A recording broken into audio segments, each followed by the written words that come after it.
នេះគឺជាធម៌បារមីទាំង30ដែលព្រះសម្មាសម្ពុទ្ធព្រះអង្គទ្រង់បំពេញ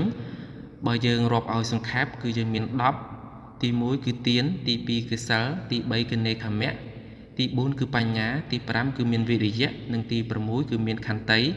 ទី7គឺសច្ចៈទី8គឺអតិដ្ឋានទី9គឺមេត្តាទី10និងឧបេក្ខាអិតិពិទានបារមីសម្បណ្ណោសោភគវីអិតិពិទានឧបបារមីសម្បណ្ណោសោភគវីអិតិពិទានបរមត្ថបារមីសម្បណ្ណោសោភគវីអិតិពិសីលបារមីសម្បណ្ណោសោភគវីអិតិពិសីលឧបបារមីសម្បណ្ណោសោភគវីអិតិពិសីលបរមត្ថបារមីសម្បណ្ណោសោភគវីអិតិពិនេក្ខមបារមីសម្បណ្ណោសោភគវីអិតិពិនេក្ខមឧបបារមីសម្បណ្ណោសោភគវីអិតិពិនេក្ខមបរមត្ថបារមីសម្បណ្ណោសោភគវីអិតិពិបញ្ញាបារមីសម្បណ្ណោសោភគវីអិតិពិបញ្ញាឧបបារមីសម្បណ្ណោសោភគវីអិតិពិបញ្ញាបរមត្ថបារមីសម្បណ្ណោសោភគវីអិតិពិវិរិយៈបារមីសម្បណ្ណោសោភគវីអិតិពិវិរិយៈឧបបារមីសម្បណ្ណោសោភគវីអិតិពិវិរិយៈបរមត្ថបារមី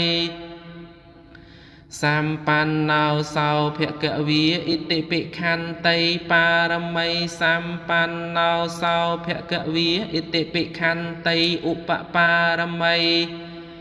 សម្បណ្ណោសោភគវីអិតិពិខន្តីបរមត្ថបារមីសម្បណ្ណោសោភគវីអិតិពិសច្ចបារមី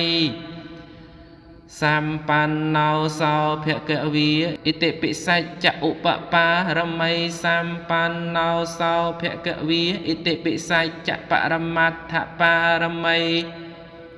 សម្បណ្ណោសោភគវីអិតិពិអតិដ្ឋានបារមីសម្បណ្ណោសោភគវីអិតិពិអតិដ្ឋាន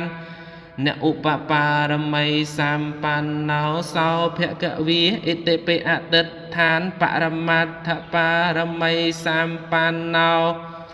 សោភគវីអិតិពិមេត្តាបារមីសម្បណ្ណោសោភគវីអិតិពិមេត្តាឧបបារមីសម្បណ្ណោសោភគវីអិតិពិមេត្តាបរមត្ថបារមីសម្បណ្ណោសោភគវីអិតិពិឧបេក្ខា